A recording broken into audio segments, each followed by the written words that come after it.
Hello, and welcome to this recording of Smart Strategies for the Microsoft 401k plan.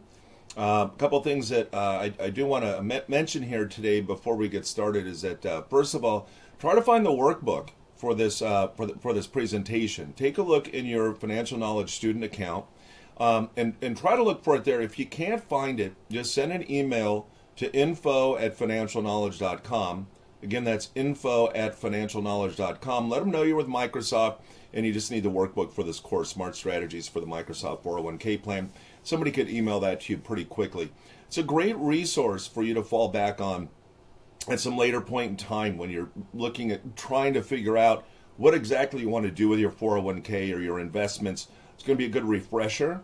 There's a lot of other resources that are in that workbook as well, and everything that's in these slides came directly from that workbook. All right, so please get a hold of that and hold on to it. Let me just jump a couple of slides here, and I'll make a quick introduction of who I am. I'm Jeff Stein. I've now been in the financial industry I started in January of 1996, and now it's March of 2021, so it's been a little bit over 25 years. During that time, I've had several roles, but most of that time, over 20 years, was spent as a dedicated financial planner, and I mainly worked as a fee-only planner in the wealth management division of some very large banks here in the United States. I'd sit down with the bank's high net worth clients, help them determine their goals, determine the strategies they could use to best achieve those goals, help them get everything implemented, and then run regular updates on those plans as time goes by. As far as my education goes, I have a degree in economics from San Diego State University.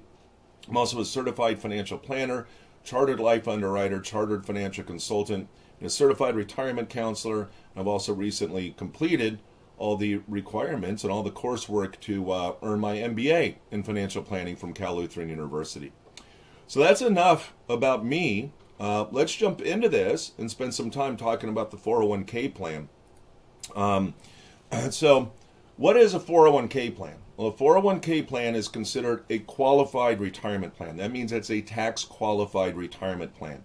So they were established back in 1974 when Congress passed and the president signed what was called the Employee Retirement Income Security Act, which is ERISA. Okay.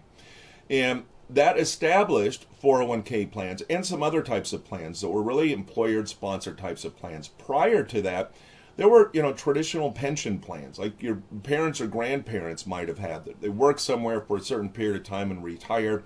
They're going to get a pension. And those have really been replaced by these plans, which a 401k plan is called a defined contribution plan, which means that the amount that's contributed to the plan is defined. What the dollar value in the future is not defined. We don't know what that'll be. That's dependent upon how much you contribute to the plan and how your investments did over that time. So that's what makes a defined contribution. The amount in the future is unknown. Now, you do have some control in that when we talk about your investments and looking at asset allocation and trying to reduce risk. You do have some ability to manage that. But still, even no matter how much you reduce risk, knowing exactly what the dollar amount of your account will be at some point in the future is not defined and really can't be defined. So you contribute to your 401k plan, and it is voluntary. You don't have to make contributions to the plan. If you don't enroll or you forget to enroll, you will have automatic enrollment into the plan. All right, so you will have some money set aside for you that comes out of your paycheck. But Microsoft has a match, and the match is pretty darn good. So it's in your best interest to contribute as much as possible to the 401k plan because Microsoft is extremely generous, and they want you to contribute to the plan, and they want to help you be successful in reaching your retirement goals. So we'll cover the matching amounts and how that works in a moment. So when you contribute to a plan, the plan is 401k plans because they're tax qualified plans. Whatever you contribute, whether it's pre-tax contributions or after-tax contributions, they will always grow on a tax-deferred basis. So while those assets are in that plan, no matter what you buy, no matter what you sell, whatever dividends you get, that's all tax-deferred. Taxes will be determined depending on the type of contributions you made at the point of in retirement when you pull the money out at some point in the future. That might not be retirement. Maybe it's before you need it for something else, but we'll talk about some of your options with that, and there could be some penalties for doing that. So, of course, why participate? Well, there's plenty of reasons. The biggest reason for participating is because you're trying to save money for retirement, right? For at some point in time in the future where you want your financial independence, or maybe you just simply can't work, you're going to need that money there. That's the number one draw. The other is you get a really good match, so that's free money that Microsoft is giving you, and they want you to get that money. The other, of course, is the tax deferability. Even if you're a good saver, but you say, I'd rather just save in a taxable portfolio instead of saving in my 401k. Tax deferred is more preferential than taxable.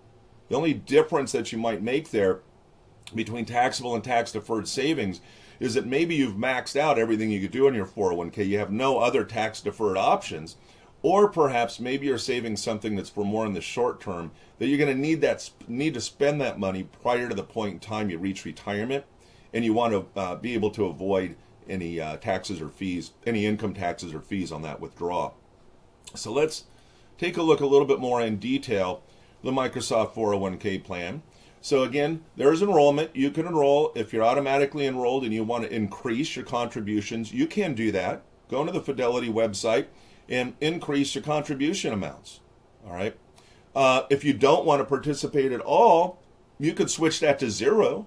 Okay. You can opt out as well. So the contributions for 2021, the base contribution is $19,500. Now, I should say that's up to $19,500. Many of you might not be able to spare that much money out of your paycheck because you have other bills.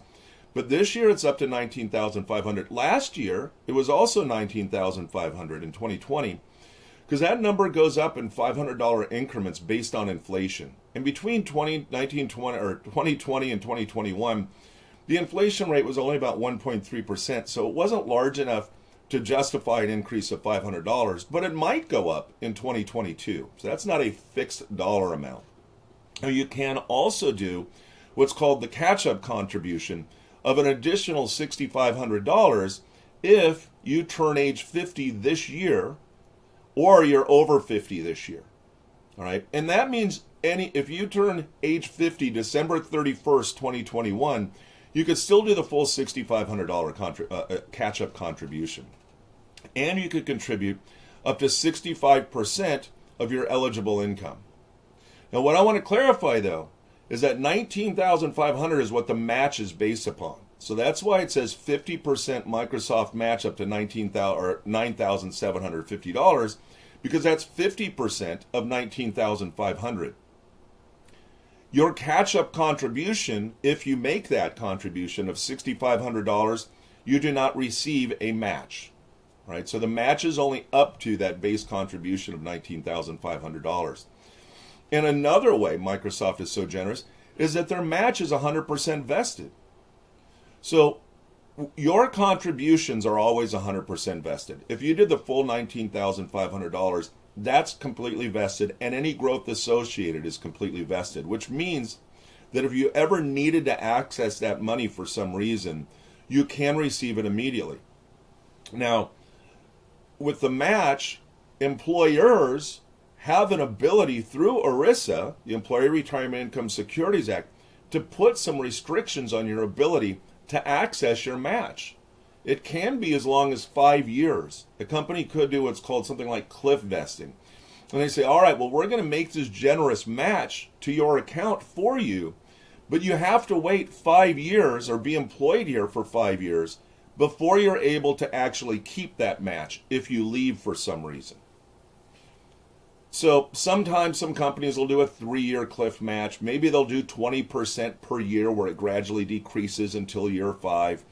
Microsoft's saying it's yours right off the bat immediately. That any match that you receive, if you left the next day, that money is yours to keep. You could roll that over into another company's 401k, roll it into an IRA, cash it out. That money belongs to you. So that's another level of generosity from Microsoft.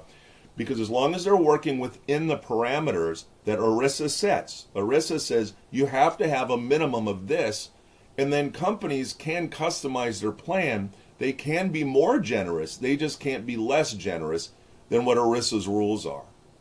So you may have had a 401k plan in the past that looks somewhat different than the Microsoft 401k plan, because each company can set different levels of generosity, perhaps would be the best way to say it, and different levels of flexibility, as long as they're working within those ERISA parameters. All right. So Microsoft is trying to make the plan as flexible for you and as useful for you as a tool to reach retirement as possible. And their 50% match up to the total contribution of $19,500 is pretty generous. I haven't experienced that many times in my career, in the 25 years working with clients at their employers or even my own employers. All right, so let's take a look at directing contributions, because when you make those contributions to your 401k, you need to determine whether you want that money to be contributed on a pre-tax basis or an after-tax basis. So the pre-tax, any of you who have gray hair like me, you may remember a point in time that the only way to contribute to a 401k was with pre-tax dollars. So that means you get the tax break up front. The money comes out of your paycheck before income taxes are imposed. And then that money grows tax deferred. And then in retirement after age 59 and a half, when you withdraw that money, it's taxed as ordinary income in the year you make the withdrawal. And then it's taxed at your ordinary income tax rates. Okay? So if you pull the money out prior to 59 and a half, you're generally going to also be subject to a 10% penalty tax on that. And then it's going to be your ordinary income taxes plus 10%. All right? Now, alternatively, and one other thing I want to mention too, is that your matching contributions that Microsoft puts into your account for you, that is always considered pre-tax contributions. Even if everything you contributed yourself was after tax to the Roth, your matching contributions will always be considered pre-tax contributions. Which really what that means to you is that let's say when you retire and you separate service, you might at that point want to roll your 401k dollars into an IRA. And when you do that, you'll need to have two IRAs. You'll need to have a traditional IRA and a Roth IRA. And the traditional IRA will accept any contributions you made pre-tax and any growth associated with that. And then any of the matching contributions, which are pre-tax, and any growth associated with it will go into that traditional IRA. Your Roth contributions and any growth associated with the Roth contributions will be rolled into your Roth IRA. Okay, and there's some benefits to doing that, primarily because the Roth IRA does not have required minimum distribution rules to that, which forces you to take a certain amount every year out starting at age 72, whereas a Roth 401k does require you to make distributions starting at age 72.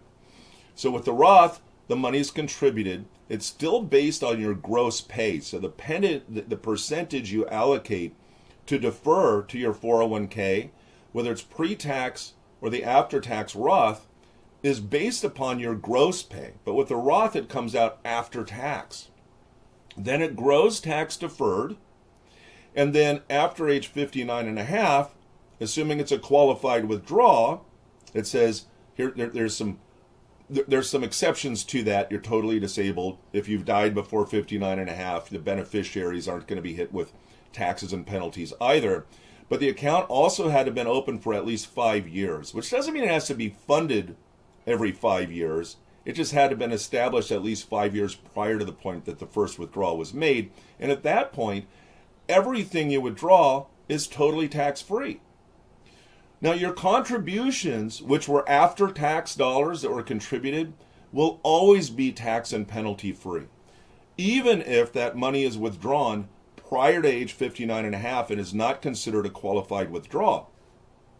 Those dollars up to your total contributions can be withdrawn tax-free and penalty-free. They've already been taxed.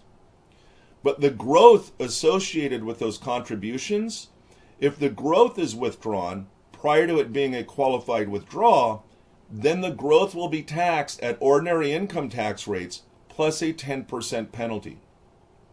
So what does that mean to you? It means that, let's say if over the years you have $100,000 in your Roth 401k, 80,000 of that is after-tax contributions you have made.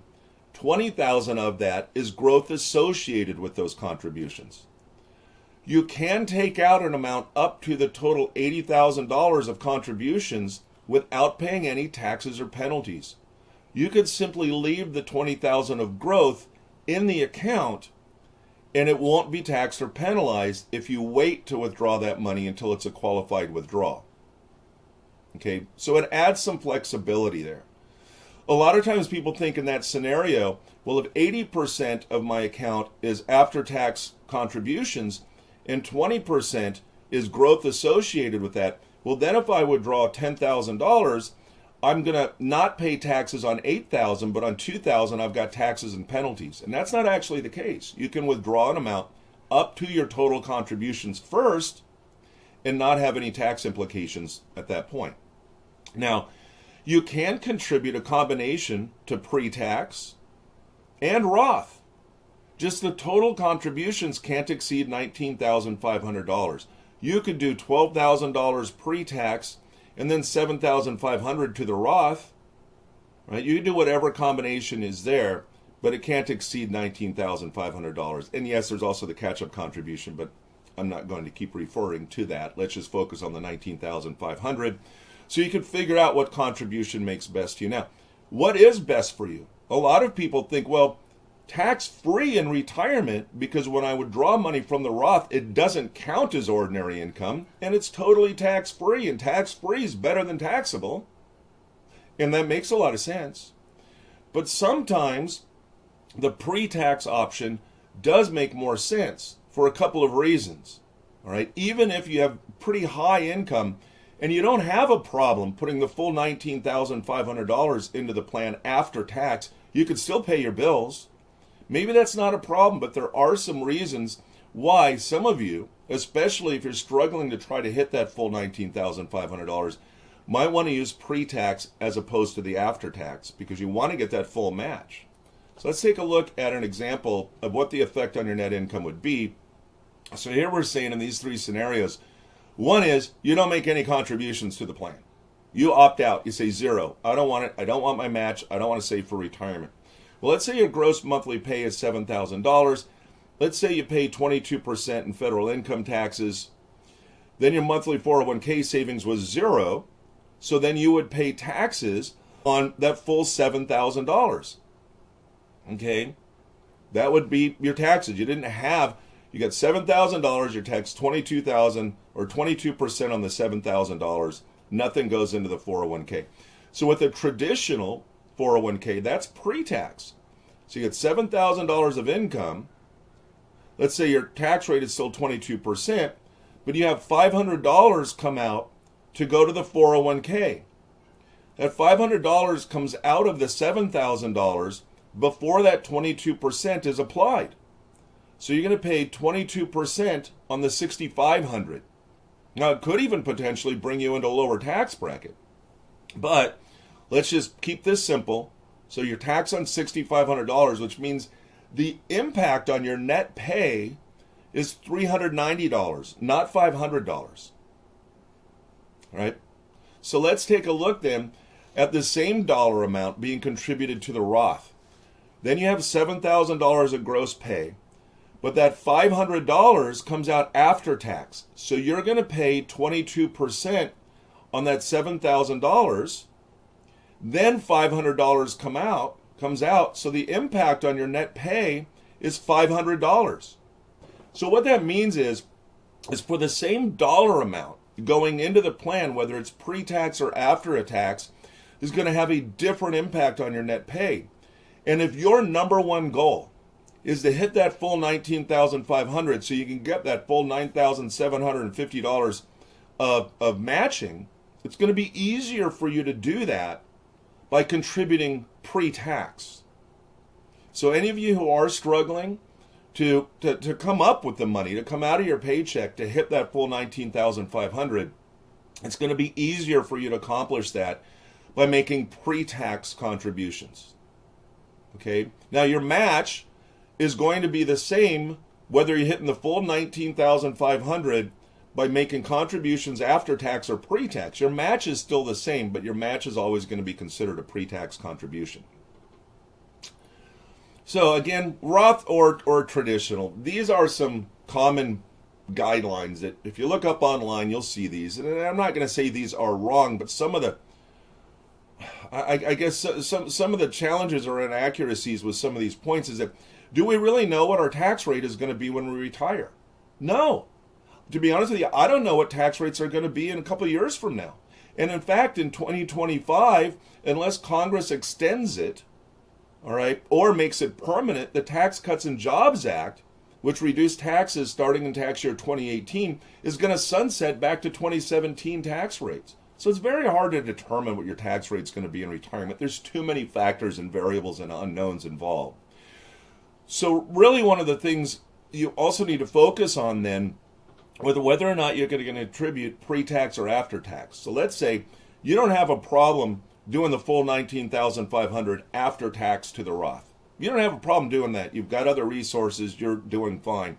You want it to be tax-free in retirement. But what if you want to try to capture some tax credits or tax deductions? Contributing pre-tax to the 401k reduces your income to calculate your adjusted gross income.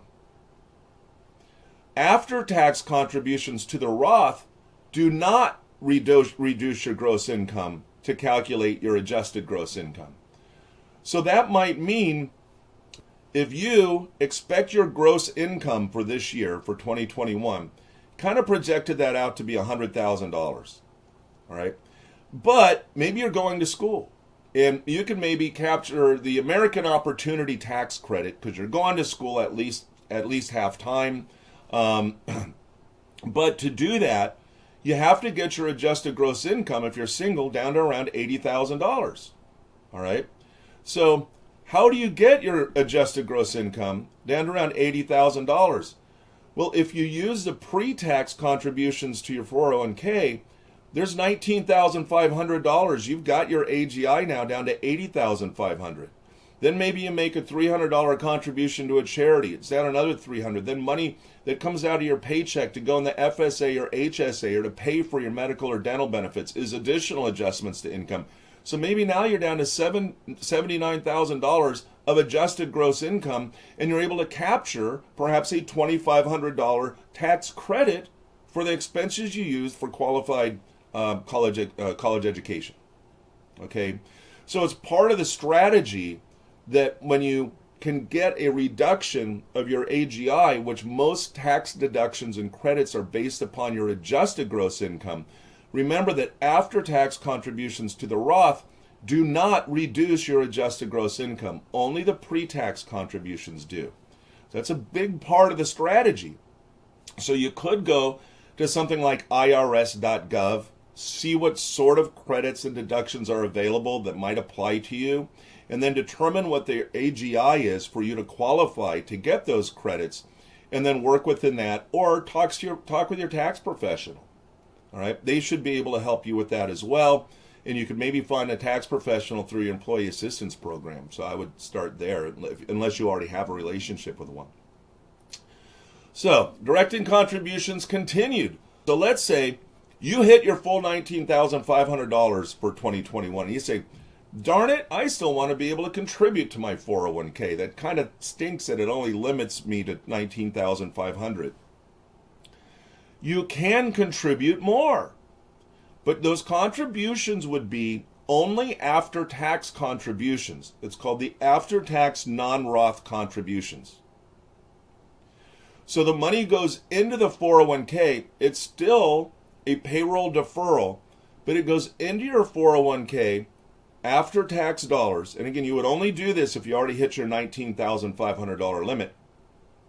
Then that money grows tax deferred, and then in retirement, when you go to withdraw that money, The growth associated with the after-tax contributions will be taxed at your ordinary income tax rate.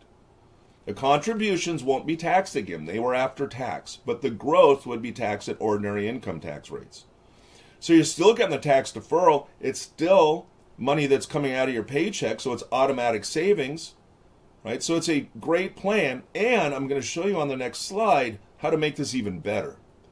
So remember, you don't get an employer match on anything above that $19,500, and you can contribute up to 65% of your pay, and then it says it's up to $28,750. Now, why is that? And the reason is because the IRS sets a total limit of the combination of all contributions to your 401k plan in order to calculate what you can contribute. All right, so let's do the math for that. So if you contribute the full $19,500, you would also get the full $9,750 match. Those need to be subtracted from $58,000, which is the maximum total contributions from all sources in 2021. And so if we do that, let's say $58,000 minus $19,500 minus $9,750 equals $28,750. Okay? So your match from Microsoft does not reduce your ability to contribute the $19,500. That you can do, your match is above that. But if you want to contribute to the after-tax non-Roth, you're limited up to a total of your $19,500 plus the $9,750 match in 2020, up to, and then the difference between those, up to $58,000, is the amount of contributions you could do to the after-tax non-Roth. Now, what Microsoft has allowed in the plan, though, is to do what's called an in-plan conversion. So you can convert any funds that are not in your Roth 401k, you can convert those to the Roth. Now, let's say, as an example, you put the full $19,500 into your 401k on the Roth, using the Roth after tax. But your $9,750 a year of matching was going in pre-tax. You can convert those matching contributions or any pre-tax contributions, and the growth associated can be converted to the Roth. It's just that when you do that, the year in which you make that in-plan conversion of those pre-tax dollars, taxes will be due in the year the conversion was made. So it's going to increase your gross income in the year in which the conversion was made. And those dollars needed to pay the taxes on that conversion has to come from some source outside of your 401k. So it's important maybe to sit down, contact Fidelity, find a tax professional, just to ensure that if you make those contributions, you're very clear at what the tax implication would be, because you don't want to file your taxes in the spring and then realize that you have this huge tax liability that you have to come up with the money to pay, or you've got guys with dark suits and dark glasses pounding on your door, from the federal government, from the IRS, asking for their money. So make sure you plan that properly. So you don't have to convert all of it. You can maybe do a little bit over time, okay, so that it's manageable each year. So you don't have to convert 100%. Maybe you convert 10% a year after the next several years, or when you have years in which you think you're going to have a little bit lesser tax, a little bit lesser income and lesser taxes, maybe do a little bit more. So there's some planning involved. So this is really what's called, especially when you look at doing this with the after-tax non-Roth conversion, it's called a mega backdoor Roth 401k. So let me give you a couple of examples with that. Maybe you have been contributing to the after-tax non-Roth 401k for several years now. And let's use that scenario again with $100,000. It's easy to do the math. $80,000 was after-tax non-Roth 401k contributions. And with those $80,000 of after-tax non-Roth contributions, there's $20,000 of growth associated with it.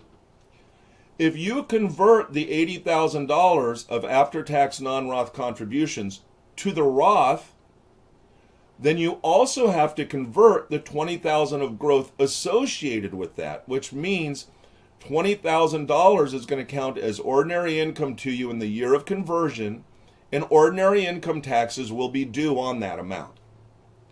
So you could break it up into pieces, that's all right, but you're still going to have a taxable event. Now, let's say going forward, you say, well, I didn't know that, or maybe some of you weren't even aware of the after-tax non-Roth option, and you start contributing to it.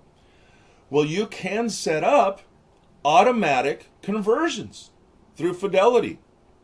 So each time you make that after-tax non-Roth conversion, each paycheck money's contributed on an after-tax non-Roth basis, it will be automatically converted to the Roth. And then there's no time for growth. You made the contribution, it was converted to Roth so quickly that there was no growth associated with it. So that means all of the growth going forward, it becomes part of your Roth 401k, and in retirement, there's no taxes due on that upon making a withdrawal of any of the growth. So now, I know many of you are wondering, why can't we just make those contributions directly to the Roth? And you have a good point. And I appreciate your logical and rational thinking. But that didn't always be the case. It used to be able to make an in-plan conversion, or to convert from a traditional to a Roth to a Roth 401k or IRA for that matter. There were adjusted gross income limitations for your ability to do that. Several years ago, those AGI limits were removed, which gave anyone the ability to, regardless of their income level, to make a conversion of after-tax non-Roth or pre-tax contributions and the growth associated with it to a Roth. So that's why you have to take this extra step. And I know it seems kind of silly, but that's just the way it's evolved. And it's totally legal. The IRS took it to tax court to try to fight it quite a few times and lost every time. So now they've thrown in the towel and they've said, go ahead and do it. So down the road, what'll probably end up happening is one of two things. They either reestablish the AGI limits for anybody's ability to make a conversion, all right, and that will end it. The other is they'll just say, look, go ahead and make the conversion directly to a Roth. You don't have to do the in-plan conversions anymore. All right. So those are the two options in the future that the IRS has. Doesn't look like they're going to end your ability to do that. So hopefully they'll just allow you to make direct contributions to the Roth. Okay. So let's compare some of these options. So with the traditional 401k and the Roth 401k, that's $19,500 to each. Then, of course, you could have the catch-up contribution. So then in 2021, the total of all contributions is $58,000. So we talked about that to calculate how much you can actually set aside into the after-tax non-Roth. Then looking at this chart, what I want to point out is that with the Roth 401k, that there are required minimum distributions. With a Roth IRA, there are not required minimum distribution rules.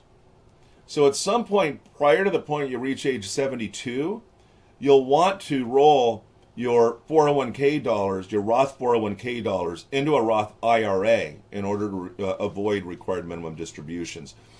And there's no required minimum distributions on a Roth IRA because the government doesn't collect any taxes on that. When you withdraw it, it's tax-free.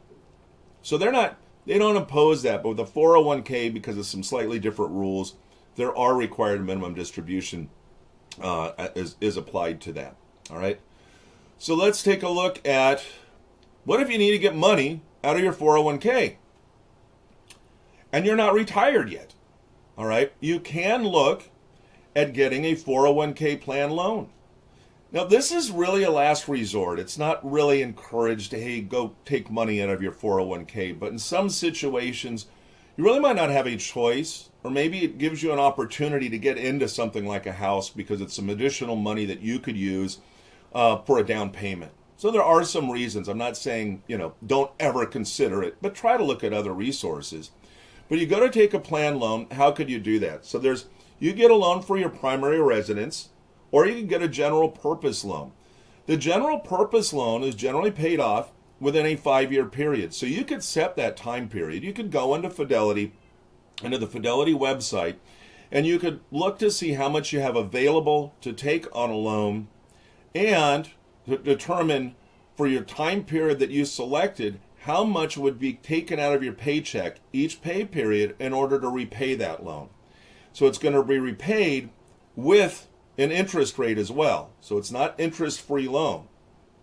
Now with a primary residence loan, that could be 10 to 15 years. It's going to be a longer period of time where it's paid off, where it can be paid off, but there's still interest applied to that. So you could go into the system, check out what that would mean to you. So there's 2 different types of loans with different payment options as far as the length of time that you have before it has to be paid. So there's a minimum $1,000 loan, and the amount is up to 50% of your vested balance, up to $50,000. So it's not unlimited, 50% of your balance. And remember, there's no vesting schedules put on any of the money contributed to your 401k. So your dollars and the company match is all 100% vested. So it's whatever your account balance is. You could take 50% of that up to $50,000. There's also a loan administrative fee, $100.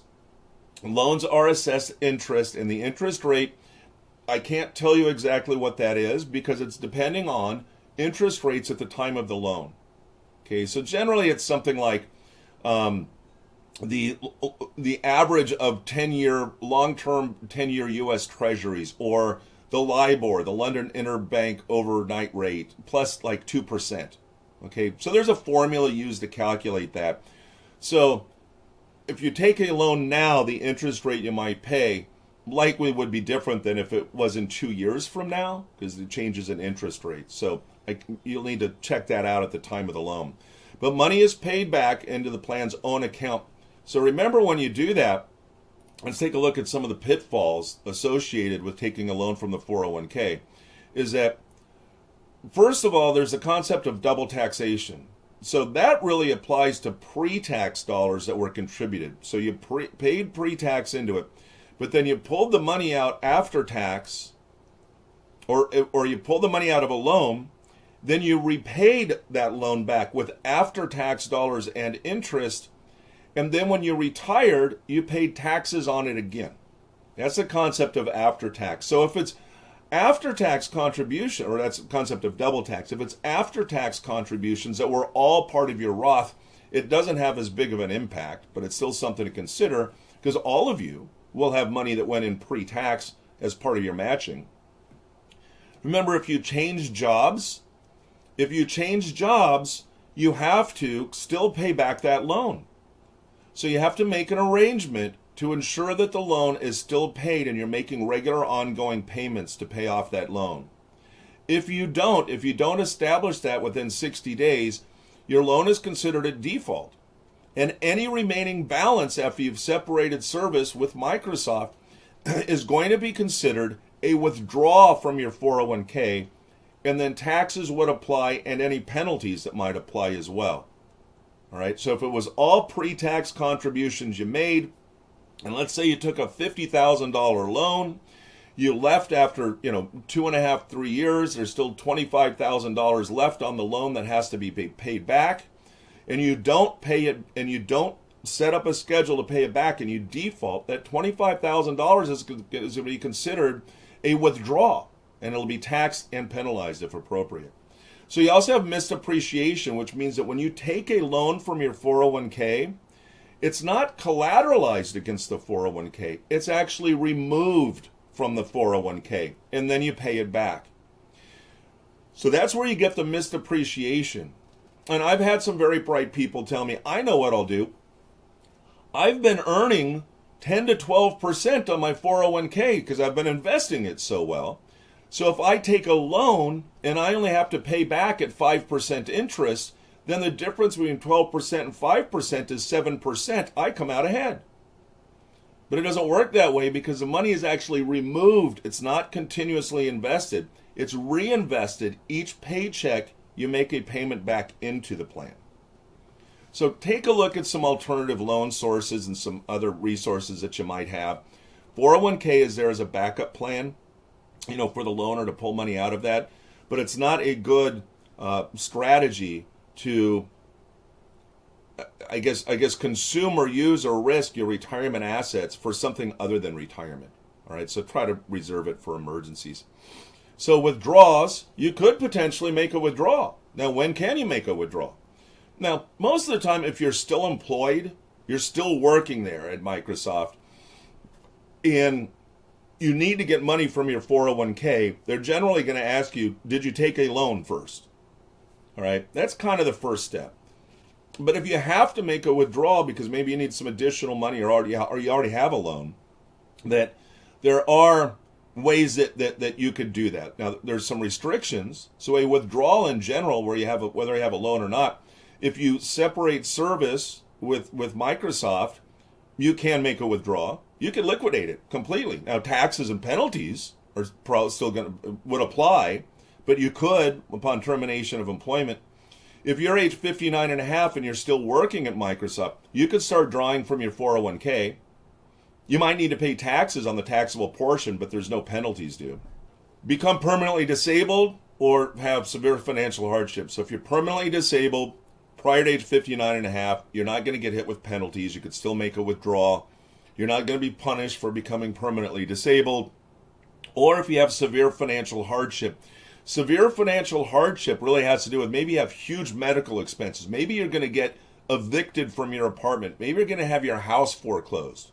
So you need to submit the reason for the withdrawal. If you're not 59 and a half, or you're not terminating employment, you need to have that, you need to submit that to Microsoft, and they will review it to make sure that the reason for your hardship justifies your ability to make that withdrawal.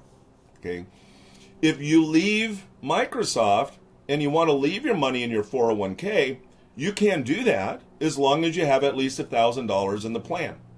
You can leave it in the Microsoft 401k. Withdrawals before age 59 and a half can be subject to 10% penalties and taxes. And after-tax contributions won't be taxed or penalized. Remember, it's only the growth associated with that. So I covered that quite a bit earlier in this presentation. So what's another option? You've got rollovers. So you leave Microsoft, let's say you retire. You could take your 401k and roll it into an IRA, maybe a couple IRAs. Right? I mentioned that earlier. You've got your pre-tax contributions and your after-tax, matching is pre-tax contribution. And then you leave and you roll that over. You would have to have a Roth IRA and a traditional IRA to accept both of those different classifications of contributions and growth associated with it. So that's how you could contribute it to an individual retirement account. You can also roll it into a new employer's plan. You could roll a former employer's plan into the Microsoft plan. So when you do that, that's considered a direct rollover from plan to plan or from plan to IRA. And then there will be no taxes or penalties imposed because it's a direct rollover. If you instead had that money sent to you, okay, you had them send you a check to you. And let's say, going back to our $100,000 example, you had $80,000 of after-tax contributions and then $20,000 of growth associated with that. And the check was sent to you, 20% of that is going to have to be withheld for taxes. All right, especially if it's all pre-tax. Okay, so let's say it was all pre-tax contributions. You have $100,000, all of the growth, all the contributions were considered pre-tax. If it's $100,000 and they send you the check, and even if your intention was to go deposit it directly into your IRA or into your new 401k, you just got a little bit impatient collecting all the information that the company or the brokerage firm or 401k that was receiving the money, they initiate that transfer. And if you say, this is going to be too much of a nuisance, I'm going to have them send me the check and then I'll deposit it with you. The company that sends that money, your previous 401k provider, has to withhold 20%. All right.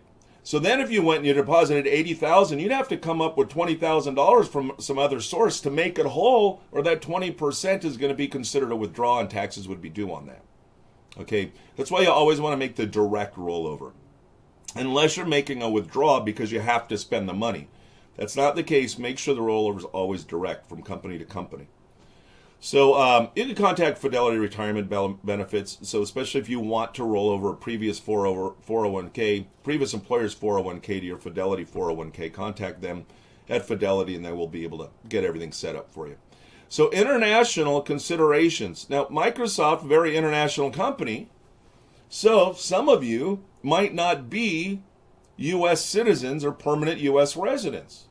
Okay, so what might that mean to you? Maybe you are a U.S. citizen, but you're transferring to another country. You're still working for Microsoft, so that's transferring to an international Microsoft office. At that point, really what that means is your 401k is suspended. You don't have to withdraw your 401k, all right? You're still part of your 401k. You just can't make continuous contributions to your 401k anymore because you're not an employee in the United States. So that money will just sit there. Later on, if you get transferred back to the United States, then you can pick up contributions to the 401k again. All right? So really, it's sort of like suspending it. As long as you continuously work for Microsoft, if you leave the country still working for Microsoft, it's suspended. You come back, then you can start contributing again. But you'd have to re-enroll. If you have outstanding plan loans, if you left the country, you're no longer able to contribute to the 401k, you still have to pay back that loan. So you have to make those arrangements with Fidelity within 60 days of leaving. So that's if you're still working for Microsoft at an international location, or if you separate service from Microsoft. But it's the same thing. You still need to figure out how to pay off that plan loan. Otherwise, any outstanding balance is going to be considered, once you go into default after 60 days, any outstanding balance will be considered a withdrawal. And that could be taxed and penalized. Like I said, you transfer back to the United States and you're working for Microsoft the whole time, you could start contributing again. But then if you move internationally and you'd been terminated and you're a non-resident alien employee, well, then what happens? Okay. At that point, a withdrawal can be made from the account, but it gets a little bit more complicated. You'll still have access to your Fidelity accounts through the Fidelity website, all right? And you can take a full distribution. You can make a full withdrawal of the 401k because you terminated employment, but you'll want to consult with a tax professional to do that, to determine what's the best strategy for you. And there's several reasons for that. Number one, if you are leaving the country, or if you've left the country and you make a full withdrawal of your money from your 401k, they will have to, based on the IRS rules, they have to withhold 30% withholding of that balance. But that is submitted to the IRS, because what they're worried about is that you leave and you're in some foreign country, how do they ever collect from you? So they're basically going to over-collect, and then it's your responsibility to file taxes in the United States to get any money that's due back to you. So it's a 30% withholding, which is pretty big. Now, if you're under age 55, you might be required to calculate and pay an additional 10% early withdrawal penalty, so that would still apply, but here it's 55, not 59 and a half. So you might be able to, if you're 55 or older, you could potentially avoid that 10% early withdrawal penalty. Okay, they'd still withhold the 30%. If you reside in, so 21 countries around the planet, I believe it's 21 countries, have tax treaties with the United States that kind of help offset some tax issues if you're moving from one country to another. So if it is the case that you have a tax treaty that the other country, your home country to which you're moving, has a tax treaty, that contact Fidelity. They'll give you the W-8-BEN form, and that's from Fidelity, and that just states that there's a different income tax withholding can be taken from your accounts. So you could help avoid double taxation. Now, the other thing which makes it very much more complicated, and I've had this question a lot in my career, that, hey, if I move out of the country, what's my tax implications? That's not based upon the United States. Okay, every country has these different tax rules. So if you're moving back to India or China, it's pretty easy to find a tax professional because those countries have such big populations and there's such a migration back and forth between the US and China and US and India, even England and Canada, most European countries. That's not going to be hard to find. But I mean, if you're moving back to, Burkina Faso, it might be pretty difficult to really find somebody who understands how that works. So first off, find out if the other foreign country has a treaty. Figure out what you could do with that to try to reduce the impact of taxes as much as possible. Okay, so investing for retirement. So what should you do? So there's investment fund basics here. So really what you're looking at is 3 core asset classes. You have cash, bonds, and stocks. Then you also have target date funds. So let's take a look at those and what that means to you and how it might be best for you in investing in your 401k. So first of all, the beginning part is cash. So it's cash and cash equivalents. So money market fund. That says BlackRock short-term investment account. That's a money market account. Then bond funds. You've got 2 of them. Then you have quite a few different stock funds. And these are the funds that are embedded into your 401k that you have an option to invest in within your 401k. And Microsoft, because they're so big and they have so much power because there's so much money in the company's 401k, they negotiate better fees for these funds than if you were to buy them yourself in your own brokerage account. So these funds have lower fees than what you will be able to find. So some of these funds, you might have some difficulty finding these exact funds online because they're unique to Microsoft. They're managed the same as other companies. They're managed the same as the funds that aren't the same name fund that isn't part of the Microsoft 401k plan. They're managed the same performance. You're going to have lower fees. So that means the performance will be a little bit better because those fees aren't taken out of the return each year. Okay, so you'll see at the bottom there's also a specialty fund. That's a brokerage link. So you're looking at all these funds. Maybe you spent some time to fill out a risk tolerance questionnaire, and you received a recommended asset allocation model that's pretty advanced. And keep in mind, just within stocks, your recommended asset allocation model is probably at a minimum going to have an allocation to small cap value, small cap growth, mid cap value, mid cap growth, large cap value, large cap growth, emerging markets, and international. That's 8 just within that. And when you're looking at these funds, you say there's just not enough, and it's just not dynamic enough for me to select funds that are really what I want to do for my portfolio, which is a little bit more advanced than the funds available to me. Okay, that's when you could use that specialty fund. So with that specialty fund, you could buy individual stocks. You'd buy whatever mutual funds are available on the Fidelity platform. You could buy exchange traded funds. You could buy index funds. So whatever is available on the Fidelity brokerage platform, you could purchase within your 401k. Okay, just remember that mutual funds you select that are from the Fidelity brokerage link account will not have or is not likely to have fees as low as if you selected one that's actually within your 401k. So like I said, even if you find something like the Artisan Midcap Growth Fund and you purchase the Artisan Midcap account in your own brokerage account that's not part of your 401k, it's going to have higher fees than the same fund that you purchased within your 401k at Microsoft, because Microsoft's negotiated that. All right, so let's take a look at some other things. Diversified Inflation Response Fund. Really what that's trying to do is just try to outpace inflation. Okay, pretty conservative types of investments. But then you have the Life Path funds. And what are Life Path funds? Well, they're target date funds. That's how you can see with each one of these, except for the first one. One is if you're actually in retirement, but the others are retirement based on the age that's closest to the date you hope to retire. So these are balanced mutual funds that are professionally managed. There's a fund manager buying and selling stocks and bonds and whatever in that mutual fund to try to do the best possible for the shareholders. So it has some of each, it has different asset classes combined. But as you get closer to your target date, that fund will gradually start becoming more conservative.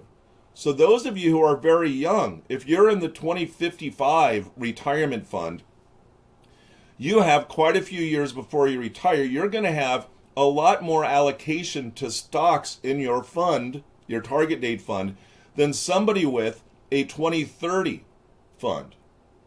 Okay, but it's kind of hands off. It does the rebalancing for you. So if you don't want to spend all of your time stressing out about how you're going to invest and it's just kind of foreign to you, you're not comfortable with it, you're not comfortable about it, so you can select a life path fund, one of these target date funds that really kind of does that for you, takes the work off of your hands.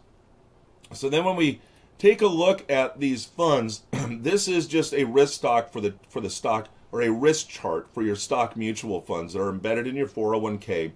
You can see the most risky is in the upper left. So the Vanguard Russell 1000 Value Index is the least risky. So that's the large cap value. Highest risk is the bottom right, small cap growth, which is the Vanguard Russell 2000 Index Trust. Okay. Same thing with bonds. When we take a look at bonds, there were two bond funds. So short term, okay, that was really like money market. That's high quality short term bonds. That's going to be the least risky.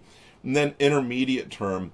And really right now, you've got an intermediate term. You don't have a long-term bond mutual fund option right now in your 401k. But interest rates have been so extremely low, it's really not likely that even your recommended asset allocation model is going to recommend that you're investing in long-term bonds.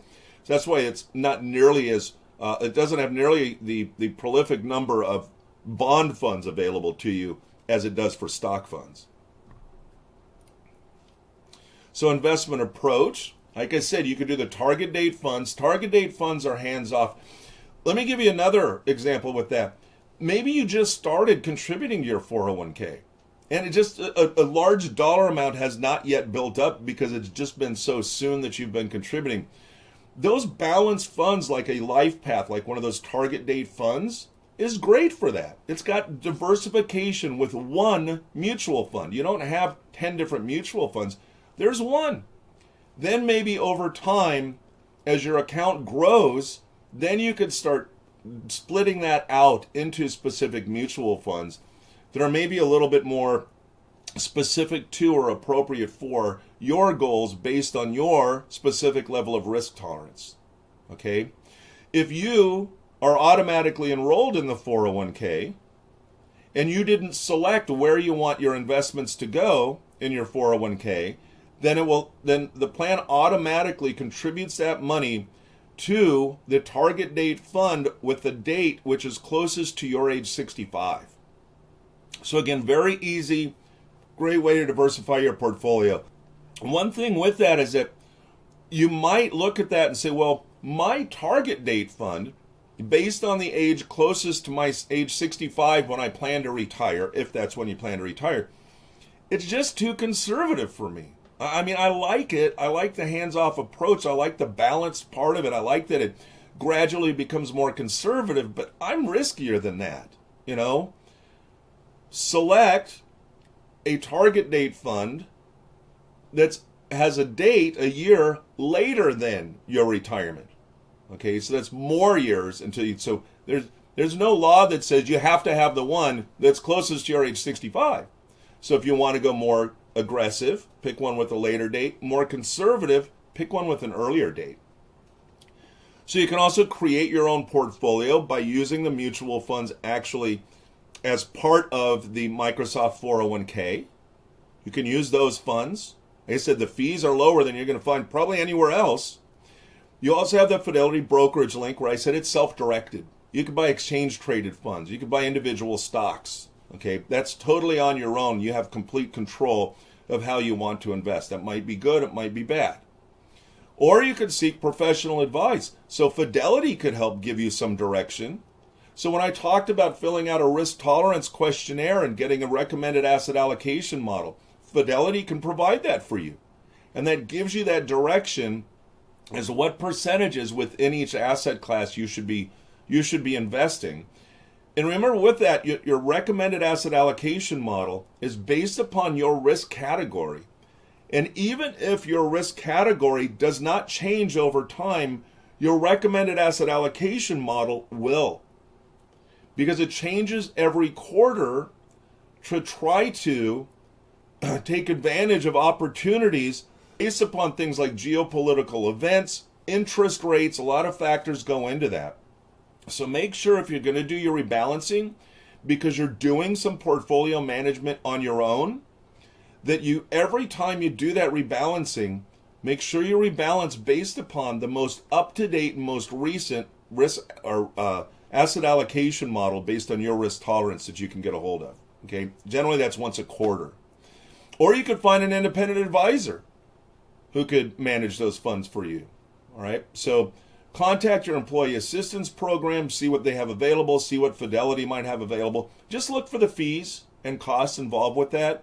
Not all of you, in fact, probably only a handful of you would really need that to pay an extra dollar amount to manage your funds. But if your portfolio, your 401k account gets pretty big, and you have kind of a complex financial situation, and you're trying to do more with actually doing some planning for that money, that maybe an independent advisor makes sense, but there's going to be an additional cost for that. So just make sure you're very clear on what the costs are before you step into that. Then when we take a look at some common retirement plan mistakes, so these are mistakes to avoid. First is, don't underutilize the retirement plan. Listen, if you can afford to put in that whole $19,500 into the plan, whether it's pre-tax or after tax, do it. Why leave that $9,750 match on the table? Right? That's free money to you. So make sure you use it. Even if you eventually maybe are at a company that doesn't have such a generous match, and then you say, well, I'm only going to contribute up to the amount that they match me. So maybe on the first 6%. It still makes sense to use the plan because it's automatic savings that comes out of your paycheck, goes into the plan, it grows tax deferred. There's a lot of tax benefits to doing it, even regardless of the match. So make sure you maximize what you're doing with your plan, especially at a place like Microsoft that gives you a 50 cent to the dollar match up to that $19,500. So create an investment strategy. And what does that mean? Now, this doesn't need to be it doesn't mean really advanced or overly complex. You can find some examples by searching for it online, but just get an idea. How is it that you're going to invest going forward? Are you going to use the target date funds? Are you going to use the mutual funds that are available within the plan? Are you going to use a brokerage link? Are you going to use some combination of the three? All right. How are you going to do your asset allocation? How frequently are you going to do a new risk tolerance questionnaire? How frequently are you going to rebalance your portfolio? Is it going to be once a quarter or is it going to be once a year? Okay. So do some homework with that just to keep yourself disciplined, because one of the biggest dangers with investors is that they don't maintain their discipline. There's things called the endowment effect, that suddenly once we own something, we view it differently. Okay, that's the endowment effect. Has a big impact with people with their money. Confirmation bias, another heuristic that gets in our way. Emotions get in our way. All right, so spend some time really deciding how you want to invest going forward. Figure out what your resources are through Fidelity or the Employee Assistance Program to help you create some kind of strategy, and then stick with it. All right, set some benchmarks to see what your performance is. All right, are you able to, find some benchmark indexes that you're going to measure your performance against. If you can't outperform that benchmark index, then you either need to change your strategy or just invest in the index. All right. So review it every 6 months, once a year, see what your progress is and how well you're doing. Don't overmanage your retirement assets. Okay, you're not a day trader. Your 401k isn't there to be buying and selling things every single day to try to outperform the market. Grow rich slowly. All right, find a good recommended asset allocation model and apply it. Just make sure you keep on top of it, because when your investment in your 401k is doing very well, we say to ourselves, I don't want to mess with it. If it ain't broke, don't fix it. It's been going up. Why am I going to mess around with that? Well, over time, that's caused if maybe stocks have done very well while bonds weren't doing so well, now you don't have the same asset allocation model that's appropriate for your risk tolerance. Now your portfolio is too volatile. And what happens when we have a market correction like we had last March 2020?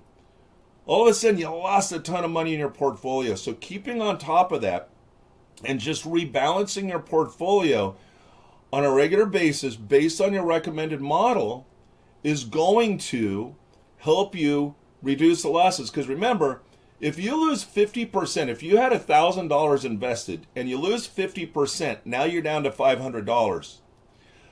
You have to earn 100% to get back to $1,000. So minimizing those losses is at least as important. In fact, you could argue is more important than gains over the long term, because the timings of the ups and downs of the market have an impact. And unfortunately, we investors, when our portfolios are doing really well, we don't want to tinker with it, but we need to, because we don't know exactly when those adjustments are coming. Okay, don't sit at your computer all day long wondering how your 401k balance is doing. That's just going to make you go crazy. That's how you end up with gray hair, like me, because that's been my job for 25 years, is watching people's accounts. Okay, so keep your hair. Don't tap money early. We talked about the 401k loan. Maybe you need to, all right? But try to save your retirement money specifically for retirement.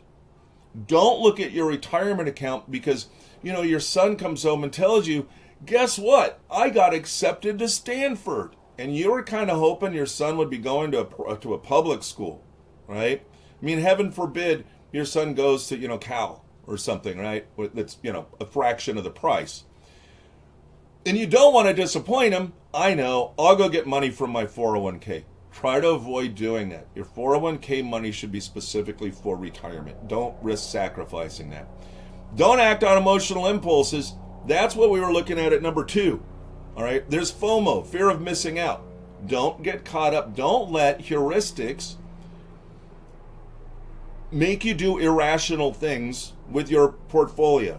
Again, do your rebalancing, be patient, grow rich slowly, mitigate and manage the potential for losses, and that should all be designed as part of your investment strategy. And finally, your 401k has beneficiary designations.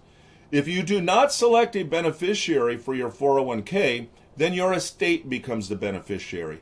And your estate should not be the beneficiary of your retirement accounts. Okay, because everything's going to be taxed at ordinary income. The beneficiaries, certainly your spouse, but also other beneficiaries, have some significant tax benefits if they are directly the beneficiary, as opposed to it going through your estate. If it goes through your estate, they're taxed completely, whatever your tax rate was as your ordinary income tax rate when you died, and then it could be estate taxed if your estate was large enough, and then distributed to the beneficiaries. So go online, find the forms you need, select not only primary beneficiaries, but also contingent beneficiaries. Easy to do, only take you a few minutes, and it's going to be a big benefit in case something happens to you. Our beneficiaries will appreciate it. And we are all done. This is the suggested action items. I don't need to read these to you. All right, you can read these as I'm making my closing comments. There is a second page of suggested action items. And in a moment, I will switch to the next page so you can read that. All right, but a couple things so this is kind of a reminder of what we talked about today, but please get a hold of the course workbook. That's going to be a great place for you to fall back on and get some reminders of what we talked about today. Take a look in your financial knowledge student account see what other courses we have available for you that go a lot more in depth into different types of investing and different types of strategies for investing. Your ESPP, your RSUs, that's there. And of course, we have quite a few regular ongoing live sessions that you could sign up for. You could ask the instructor questions. So hopefully you can find some things that are of use for you or interest to you and sign up for that. Like I said, the Employee Assistance Program and Fidelity have some great resources for you as well. So let me just switch to the last page, and I will sign off and end this recording. And hopefully I kept this simple enough for you that it was understandable. So take a look for some resources that are available to you through Microsoft. Very generous company, have some terrific resources. Put them to use. I hope that I will end up seeing your names on some future live courses where you can ask some questions. So otherwise, have a terrific 2021. I hope this year, not just that it's better than 2020, I hope it's a fantastic year for all of you. And take care. I hope you have the best financial health this year that you could possibly have.